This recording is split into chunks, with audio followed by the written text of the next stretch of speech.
మండలి సభ్యులు, వివిధ హోదాల్లో ఉన్న నా కుటుంబ సభ్యులందరికీ ముందుగా నా హృదయపూర్వక ఈ సినిమాని ఇంత విజయవంతం చేసినందుకు నా హృదయపూర్వక ధన్యవాదాలు తెలియజేసుకుంటున్నాను. పాత్రికేయులకు, ఎలక్ట్రానిక్ మీడియా, ప్రింట్ మీడియా వారికి అందరికీ కూడా నా కృతజ్ఞతలు తెలియజేసుకుంటున్నాను. డాకు మహారాజ్ అంటే ఒక చెప్పడం జరిగింది, ఒక పాత్ర నుంచి పుట్టుకొచ్చింది. ఎంతో ఒక సినిమా అంతా ఎంతో ఒక సర్వే చేస్తాం. ఈ మధ్య సర్వే చేయాలి అంటే నాకు అవసరం లేదు, అయినా ఒక తపన, మా అందరిలో తపన. మా దర్శకుడు బాబీ అయితేనేమి, మా నందమూరి ఎన్బికే తమ్మన్ గారు అయితేనేమి, ఎంతో రీసెర్చ్ చేస్తాం. ఏదో చేయాలి, ఇంకా ఏదో ఇవ్వాలి అనే ఒక ఆవేశం, ఒక తపన. ఆ తపనే ఒక చిన్న పాత్ర ఆదిత్య 369లో నేను 91లో చేశాను, 1991లో. అది నాకు గుర్తుండిపోయింది, ఎందుకంటే నా అమ్మాయిలు ఎప్పుడు నా గుండెల్లో ఉంటారు. అంటే భావస్తురాణి జన్మాంతర సౌహృదాన్ని అంటారు. అంటే పోయిన జన్మలో కొంతమందితో ఉండే సత్సంబంధం వల్ల ఈ జన్మలో కొంతమందిని తిరిగి పొందొచ్చు. కానీ ఇన్ని వేల లక్షల కోట్ల మంది అభిమానులు పొందడం అంటే అది నా పూర్వజన్మ సుకృతంగా భావిస్తాను. సమాజం మీద నాకు బాధ్యత ఉంది. అలాగే నా అభిమానుల్ని వాళ్ళు కూడా కార్లలో ఎగరేసి గర్వపడేలా చూసుకునే బాధ్యత కూడా నా మీద ఉంది. ఎందుకంటే మేము ఎప్పుడు అలా ఆలోచించను. అభిమానులు అంటే రంగంలో మరి ఆయన నటిస్తుంటే పౌరాణికాలు ప్రాణం పోసుకున్నాయి, జానపదాలు జాబలీలాడాయి, అలాగే సాంఘికాలు సామాజ వర్గమనాలు అయ్యాయి, అలాగే పాట పద్యం పదిలెక్కింది, పాట నాటు నేర్చింది, కళామ తల్లి కన్నుల పండుగ చేసుకుంది, కలగల నవ్వింది, గలగలలాడింది. అటువంటి రామారావు మరి ఆయన బిడ్డగా పుట్టడం అంటే ముందు తెలుగు జాతి చేసుకున్న, అంటే ఆయన తెలుగు జాతిలో పుట్టడం అనేది తెలుగు జాతి అదృష్టం. అయితే మనమందరం ఆయన పుట్టిన జాతిలో మనం పుట్టడం మనందరం చేసుకున్న అదృష్టం. మరి ఆయన బిడ్డగా పుట్టడం అన్నది అది ఎన్ని జన్మల మరి ఏ పుణ్యఫలమో. కానీ నా అభిమానులు ఎల్లప్పుడూ నా గుండెల్లో ఉంటారు. మీకు మాకు ఏ జన్మల అనుబంధమో, ఏ రుణానుబంధమో, ఏ విడదయ్యలేని అనుబంధమో కదా అని నాకు అనిపిస్తూ ఉంటుంది. సో అలా ఇంత పెద్ద కుటుంబాన్ని అభిమానులు, సినిమా నటుడిగా, రాజకీయాల్లో ఇవాళ నా హిందూపురం ప్రజలందరికీ నా శిరస్సు వచ్చి వాళ్ళ కృతజ్ఞతలు తెలియజేసుకుంటున్నాను. వాళ్ళు 3వ గెలిపించారు నన్ను. వాళ్ళందరికీ నా కృతజ్ఞతలు తెలియజేసుకుంటున్నాను. అలాగే ఆదిత్య 369లో గెటప్ నా అభిమానులు గుండెల్లో, అభిమానులే కాదు ప్రేక్షకుల గుండెల్లో ఒక చెరగని ముద్ర. ఎందుకంటే శ్రీకృష్ణదేవరాయలు అది మామూలు పాత్ర కాదు. అది కాకుండా మళ్ళీ ఆయన మారు వేషంలో కృష్ణకుమార్ని కాపాడడం, ఆ గెటప్ అలా ఉండిపోయింది నా మైండ్లో. ఫ్యాన్స్ ఎప్పటి నుంచో కోరుకుంటున్నారు అభిమానులు, మొత్తం సినిమా అంతా ఈ గెటప్లో ఉంటే ఎలా ఉంటుందని. అది నేను ముందు వ్యక్తపరచడం జరిగింది. ఏమంటే సర్వే ఒక నా ఆవిష్కరణ చేసుకోవడం ఓ పాత్రని. అంటే నేను చెప్తూ ఉంటాను, సినిమాలన్నీ కథలన్నవి ఒక పంచపక్ష పరమాన్నం వడ్డించిన ఇస్తరు కావచ్చు, లేకపోతే ఒక పాత్ర కావచ్చు, సమాజంలో నిజంగా జరిగిన ఒక ఇన్సిడెంట్ నుంచి కావచ్చు, లేకపోతే వేరే సినిమాలు చూసి కొట్టిన వాటిలో నుంచి మనం ఒక స్ఫూర్తిని పొందే రకరకాల సినిమాలు. మరి ఇన్ని చేసుకుంటూ ఒక పక్క అఖండ కోవిడ్ టైంలో మొట్టమొదటి సినిమా మన భారత చలనచిత్ర రంగంలోనే విడుదలైన సినిమా. అప్పుడు ఎక్స్ట్రా షోలు లేవు, రేట్లు మామూలు రేట్లే. అటువంటి తరుణంలో ఆ సినిమా రిలీజ్ చేయడం, దాని తర్వాత వీరసింహారెడ్డి, తర్వాత నేలకొండ భగవంత్ కేసరి, ఇప్పుడు డాకు మహారాజ్. మీ అందరి డాకు అంటే దొంగ, ఎవడు? కృష్ణుడు, బాలకృష్ణుడు. ఇక్కడ మరి బాలకృష్ణుడు అంటే ఎవరు? అందరు గుండెల్ని హరించేవాడు, దోచేవాడని. నా ఒక్కడిని కాదు, నా ఒక్కడి వల్ల కాదు, అది అసంభవం. దానికి కొన్ని సినిమాలకి అద్భుతాలు దొరుకుతాయి అంతే. నేను ఎప్పుడు అంటూ ఎన్టీ రామారావు పుట్టడం నుంచి ఆయన సినిమాలు అయితేనేమి, ఇప్పుడు నేను చేసిన ఈ 4వ విజయం మరి ఇంతమంది నాన్నగారు అనేవారు, సమాజమే దేవాలయం, ప్రజల దేవుళ్ళు, అందులో నేను ఒక దేవుణ్ణని. అలాగే నా తెలుగు ప్రజలకి నేను ఎందుకు ఎప్పుడు రుణపడి ఉంటానంటే, ఎప్పుడు అంటారు శత్రుశేషం రుణశేషం అని, అగ్నిశేషం ఉంచకూడదని. అలాగే మీ శేషం ఈ జన్మకి తీరదు, ఈ రుణం చేస్తానే ఉంటాను నా కొన్న ఊపిరి వరకు. మంచి సినిమాలు అందించిన మంది, సందేశాత్మక చిత్రాలు, కేవలం వినోదం కాదు. కళ్ళు మూసుకుంటే కనేది కళ, కళ్ళతో అభినయించేది కళ, అలాగే నిద్రపోతున్నప్పుడు కనేది కళ, నిద్రపోతున్న సమాజాన్ని మేల్కొల్పేది కళ. అన్ని రకాలుగా మంచి సందేశాలు ఇస్తూ ఇంకా వైవిధ్యమైన పాత్రలతో. కొంతమంది అంటుంటారు, ఏం చూసి బాలకృష్ణతో పొగరని. నన్ను చూసుకునే నాకు పదునైన పొగరంట. ఎవరిని చూసి ఇంత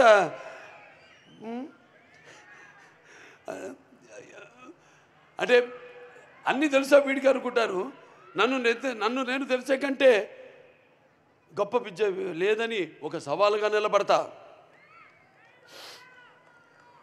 ఎవరిని చూసుకుని తను అంత ధైర్యం అంటారు. నన్ను, నాలో ఉన్న మానవత, నాలో ఉన్న వ్యక్తిత్వాన్ని చూసి మరి ఆ ధైర్యం అక్కడి నుంచే, నాలో ఉన్న వ్యక్తిత్వం అంటే ఒక పట్టుదల. కేవలం సినిమాలే కాదు, ఒక జీవితాన్ని కూడా ఏమిటో ఒక అర్థం చేసుకోవాలనే ఇంకొక తపన.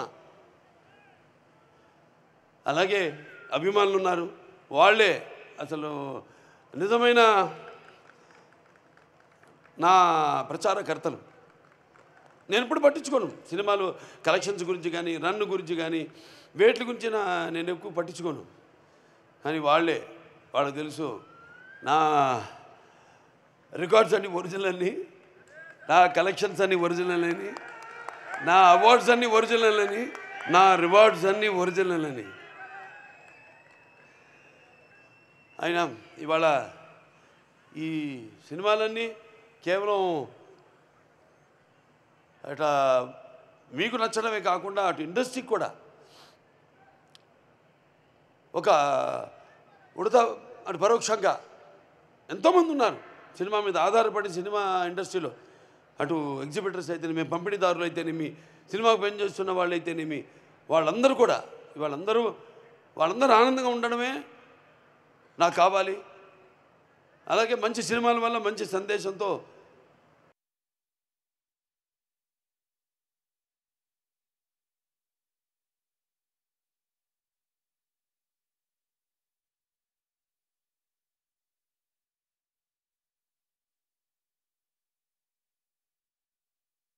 మామూలు చూసినప్పుడు డైరెక్టర్ గారిని చెప్పినప్పుడు, మా నిర్మాత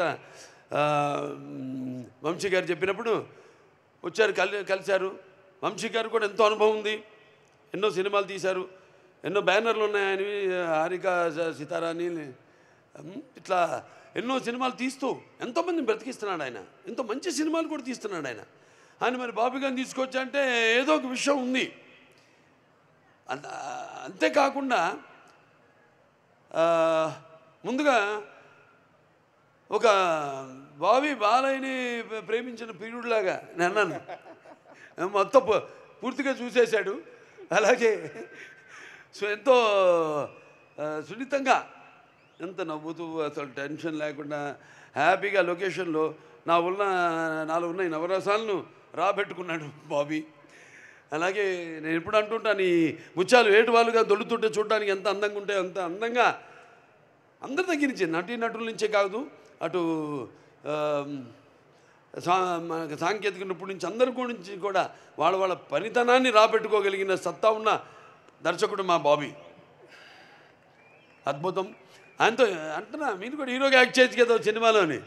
అంటే ఆయన ఎంత హ్యాండ్సమ్గా స్టైలిష్గా ఉంటాడో, నన్ను కూడా మొదటి భాగంలో అంత స్టైలిష్గా, అంత అందంగా చూపించాడు.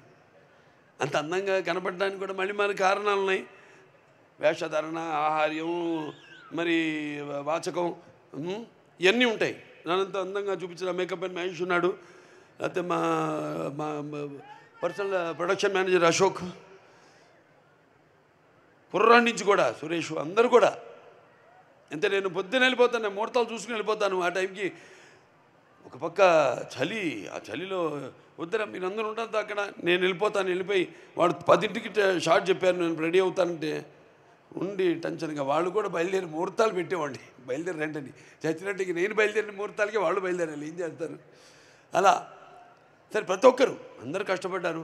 ఇక మా తమ్మన్ గారి నుంచి ప్రత్యేకంగా ఏం చెప్పక్కర్లే, ఏం చెప్పాలా నీ కొంచెం ఏదో అంటాను, సప్త సాగర సంఘర్షణ తరంగ జ్వలిత శబ్దోద్భవ మాధురి శబ్ద స్వరాలైన సరిగమ్మ పదని సంగీత సాహిత్య మృదు గీతాలు వినడానికి మరి భాషా భేదం కానీ ఆడమగ తేడా కానీ లేకపోతే పడిత పాపరాది పట్టు పిడుపుడుపు కానీ ధనిక దారిద్రాది తారతమ్యములు కానీ అభిమానం దురభిమానులనే అడ్డకట్టలు గోడలు కానీ ఉండవని నేను ఇప్పుడు చెప్తుంటాను. ఆనాడు మనం చూసాము, చదివాం, సృష్టికి ప్రతి సృష్టికర్త అయిన విశ్వామిత్రుడే తపస్సు నిజ జీవితానికి వచ్చాడని, అలాగే శ్రీకృష్ణుడి వేణుగానానికి ఆవుల మందం గోవుల మందం మేపు మాని మోకరిలైనవి. అలాగే నేటికి నాదస్వర సంగీతానికి నాగపాములు పడగలు ఎత్తి ఆడడం చూస్తున్నాం. అంటే సంగీతంతో హిట్ అయితే సినిమా సగం హిట్ అయినట్టే, సంగీతం హిట్ అయితే. ఈయన సినిమాలు హిట్ అవడం కాదు, బ్లాస్ట్ అవుతున్నాయి ఎక్కడికక్కడ ఊఫర్లు స్పీకర్లు. సరే ఏదైనా సినిమాని అర్థం చేసుకోవడం మీరు, సినిమాకి మామూలుగా పందాలు వాళ్ళ పని నెరవేర్చడం వేరు, నిర్వర్తించడం వేరు బాధ్యతని, అది బాధ్యత కాదు. కానీ ఇక్కడ బాధ్యత. ఇంత కంటెంట్ ఇస్తున్నాం, ఇచ్చినప్పుడు దానికి స్పందన ఎలా ఉంటుందనేది జనం నుంచి కాదు, ముందు మా నుంచి రావాలి స్పందన, మాకు కలగాలి స్పందన. ఏంటి ఈ సినిమా, ఎక్కడికి వెళ్తుంది ఈ సినిమా, ఎక్కడ తీసుకెళ్తా ఈ సినిమా అనేది. అటువంటి అద్భుతమైన పాటలకే కాదు, అటు బ్యాక్గ్రౌండ్ మ్యూజిక్ అసలు బాక్స్ బద్దలైపోయేలా, స్పీకర్లు బద్దలైపోయేలా అద్భుతమైన సంగీతాన్ని బాణీలను సమకూర్చిన మా తమ్మునికి నా ఆశీస్సులు తెలియజేసుకుంటున్నాను. అలాగే మా కెమెరామెన్ గారి గురించి చెప్పాలి, విజయ్ కార్తిక్ కన్నన్ గారు అద్భుతం అసలు. Sir thank you very much, super. అసలు ఆ విజువల్స్ చూస్తుంటే అందరూ ఏంటి హాలీవుడ్ సినిమా చూస్తున్నామా ఏమిటని అసలు సంబరాశ్చర్యాలకి గురై అసలు అటు నన్ను అందంగా చూపించడమే కాదు, విజువల్స్ కూడా ప్రతి సన్నివేశాన్ని కూడా తన లైటింగ్ మ్యాజిక్తో బ్రహ్మాండంగా అసలు అద్భుతంగా చిత్రీకరించారు ఆయన. అంటే ఒక డైరెక్టరు అనుకుంటే ఒక ఐడియా దాన్ని ఇంప్లిమెంట్ చేసేది కెమెరామెన్. ఒక భార్య భర్తల అనుబంధం లాంటిది, ఒకళ్ళు అర్థం చేసుకుని. బాబీ గారు షార్ట్ చెప్పేసేవారు అంతే హ్యాపీగా, ఏదో విజయ్ కార్తిక్ కన్నన్ గారు ఇది షార్ట్ అని వెళ్ళి కూర్చునేవారు అంతే. ఇక అది ఏదో చేసి మనిషి ఇటు అటు ఎప్పుడు కూర్చున్నారు గాను, ఎప్పుడు ఆన్ ఫుట్, ఎప్పుడు యుద్ధ ప్రాతిపదిక మీద ఎప్పుడు అటు అటు ఆయన అసిస్టెంట్స్ ఇద్దరు, అబ్బాసు మన సర్విన్, వాళ్ళు చాలా అద్భుతంగా చిత్రీకరించారు ఆయన. ప్రతి ఫ్రేమింగ్ అయితేనేమి, visuals and hats off to Yugandhar graphics అద్భుతంగా. శాన్ స్టామ్ నుంచి రావడం ఏంటి, ఆ డైలాగులు అసలు అద్భుతంగా. ఎవరు మన వినీతు చక్రి అండ్ మోహన్ కృష్ణ గారు, నందు భాను, అద్భుతం. అసలు డైలాగు ఆ అమ్మాయి చెప్తుంది, ప్రజ్ఞా జైస్వాల్, నా డాకుగా ఇంట్రడక్షన్ ముందు కడుపులో ఏడి ఆడెక్కడ అంటే చూపిస్తారే మనమున్న చోటే అంటే, అవునరా కడుపులో ఉన్న బిడ్డ తన్ని అడుగుతున్నాడు నా తండ్రి ఏడని, చూడని వెనకాల ఇసుక మంచును చీల్చుకుని వస్తున్నాడు అనగానే అసలు అద్భుత విజువల్స్, అది ఎక్స్ట్రాడినరీ గ్రాఫిక్స్. దాని తర్వాత ఇక మా ఎడిటర్స్ ఉన్నారు, రూబెన్ అండ్ నిరంజన్ గారు, అద్భుతం. అంటే చెప్పారు, తమ్మన్ గారు నాకు చెప్పారు, చాలా బాగా చెప్పారు. మేమే కాదు అక్కడ ఇంకో ఉన్నాను, మ్యూజిక్ డైరెక్టర్ ఉన్నాడు. జనం కూడా థియేటర్లో బడబడబడబడ యుద్ధ అది ఏమంటాం రణకొణ ధ్వనిలాగా మ్యూజిక్ ఇస్తే గుండెపోటు వచ్చే పోతాడు. అలా కాకుండా ఎక్కడ స్పేస్, ఆ కుషనింగ్ ఎంత గ్యాప్ ఇవ్వాలి, వాళ్ళకు కూడా విశ్వాసాలు తీసుకునే సమయం ఇవ్వాలి మనం అని ఎంతో అద్భుతంగా ఎడిటింగ్. అంటే ఎడిటింగ్ కూడా ఇప్పుడు కెమెరామెన్ డైరెక్టర్ ఎలా అన్నానో ఎడిటింగ్ కూడా అలాగే వాళ్ళ డిస్కషన్ ఉంటుంది, వాళ్ళు కొట్లాడుకుంటారు. ఎన్నో జరగాలి, నాకు ఎప్పుడు అలాగే జరగాలి, వేడి కొట్టించాలి. ఏదైనా ఏవో సంవత్సరాలు తీయడం ఎన్నో నా వల్ల కాదు. వచ్చింది మంచి థాటు, అదే ముహూర్తం, అదే తదేపో ముహూర్తం మొదలు పెట్టేయాలి అంతే. దాని మీద దాని గురించి ఇంకో పక్కన వాళ్ళు ప్రమేయం మన మీద పడిందంటే అయిపోయినట్టు, అది ఆడినట్టే. అంటే మనం అనుకున్నాం ఒక కన్విక్షన్ వెళ్ళిపోవడమే ముందుకి. అలాగే మా వెంకట మాస్టర్ ఫైట్ మాస్టర్ అద్భుతంగా ఆయన పోరాటాలు చాలా అద్భుతంగా, అసలు కొత్త వెరైటీగా నాకు బాగా నచ్చింది. ఏంటంటే చివరిలో మా డిస్కషన్ జరిగింది. అంటే డిస్కషన్ జరలా, క్లైమాక్స్ ఫైట్ ఏదో అనుకున్నాం బీభత్సంగా భయంకరంగా అద్దాల పగలు కొట్టుకుని, గుర్రాలు కూడా అద్దాల పగలు కొట్టి రాజ్పుట్ ఆడ స్టైల్లో అనుకున్నాం. ఏమన్నా డైరెక్టర్ గారు వచ్చి బాబు తీసాం, కొన్ని షాట్లు తీసిన తర్వాత ఏం లేదు పాపలా వెనక్కి వస్తుంటుంది, మొదట్లో వచ్చినట్టు తిరిగి ఇలా చూస్తుంది.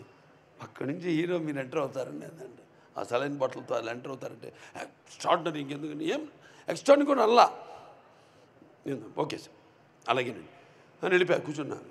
తెలిసిపోయింది మేమేమేమనుకుంటాం, తెలుసు రేపు ఎలా ఉండబోతుందో రెస్పాన్స్. అంతే గమ్మని వెళ్ళిపోయి కూర్చున్నా అంతే. బయట హ్యాపీగా కూర్చొని వేరే ఏదో మోహన్ కృష్ణ గారినో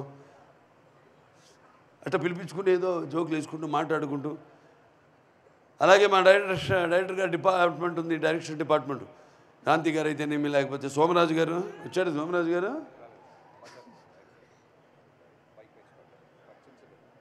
సోమరాజు గారు అలాగే నాని గారు, రాధా గారు అందరు కూడా పడ్డారు. సినిమా నేను ఆ పాత్రలో ఉన్నప్పుడు పాత్రలో ఉంటా, ఆ పాత్రకి రెండు ఉంటాయి, భయం ఉంటుంది, అది భయమో తెలియదు కానీ. సో అలా అందరూ కూడా మా డాన్స్ మాస్టర్ గురించి చెప్పుకోవాలి. శేఖర్ మాస్టర్, శంకర్ మాస్టర్ గారు చాలా అద్భుతం, బ్రహ్మాండంగా దబిడి శేఖర్ మాస్టర్ అందరూ కొట్టేసాడు. ఇంకా మిగతా పాటలు కూడా ఏదైతే ఒక పాటే ఉంది, అది ఐటమ్ పాట కూడా కాదు, అది యాక్చువల్గా క్యారెక్టర్ అక్కడ పాత్ర ఆవిడది కూడా. అలా అందరూ ఇంకా మా హీరోయిన్ గురించి చెప్పాలి. మిగిలిన మా ప్రజ్ఞా జైస్వాల్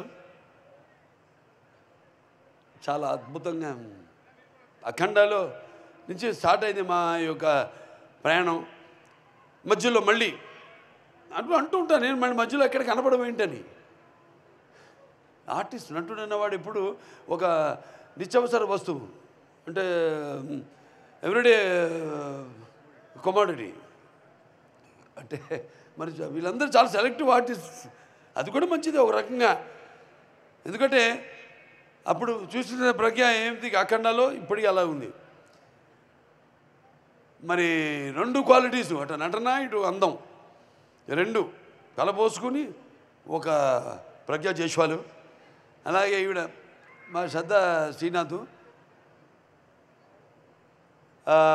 ఫైర్ బ్రాండ్ అని చెప్పాలి యాక్టింగ్లో, ఫైర్ బ్రాండ్. ఆవిడ పాత్రలు అలాగే వస్తాయి, ఆవిడ తగ్గట్టుగా ఆయనకు ఉన్న టాలెంటు, ఎమోషనల్ క్యారెక్టర్సు చాలా అద్భుతంగా. అసలు ఆ పాత్రను అంతే డైరెక్టర్ గారు చెప్పారు, సునామీ వచ్చేటప్పుడు అదే వచ్చే ముందు సముద్రం ఎలా ఉంటుంది నిశ్శబ్దంగా, అలా పాత్ర అంత నిశ్శబ్దంగా ఉండి ఎలా అసలు ఏ లెవెల్కి దానికంటే స్కైస్ ద లిమిట్ అంటాం, అంటే లార్జర్ లైఫ్ అంటుంటాను నేను, అప్పుడప్పుడు వాడుతుంటాను ఆ పదం. సో అక్కడికి అంత బాగా పర్ఫార్మెన్స్ చేసి ఆ పాత్రకి అంత న్యాయం చేసింది ఆవిడకి. అండ్ ప్రజ్ఞకి ఇద్దరికి నా ధన్యవాదాలు తెలియజేసుకుంటున్నాను, అభినందనలు తెలియజేసుకుంటున్నాను. అలాగే మేము ఊర్వశి రౌతేలా బాబా ఒక షాట్ చేశాక తపన అంటాం, బాగా చేశానా, నన్ను నువ్వు బాలాజీ ఇంకేంటంటే ఈసారి అడిగే ఉంటుంది డైరెక్టర్ కొడతాడు నేను జాగ్రత్తగా బాగా చేసా ఉంటున్నా కదా బాగుంది ఇంకా ఇంతకంటే చెడగొట్టకు షాక్ నెమ్మ తల్లి అనేవాడిని ఆ తపన పాత్ర కూడా తంతు కూడా ఎక్కడెక్కడ పాత్రలను వాడుకోవాలి కూడా సరిగ్గా డైరెక్టర్ గారు వాటిని పెట్టి పాటలు అయితే ఇక సరే చెప్పక్కర్లా దిబిడి అదర కొట్టేసింది ఎంతో కష్టపడింది పాపం ఒక టేక్ అయిన తర్వాత కూడా మళ్ళీ ఇంకోటి ఇస్తానని ఓ తపన అలాగే ఇగో బాత్ కోరేంగే కుछ వేద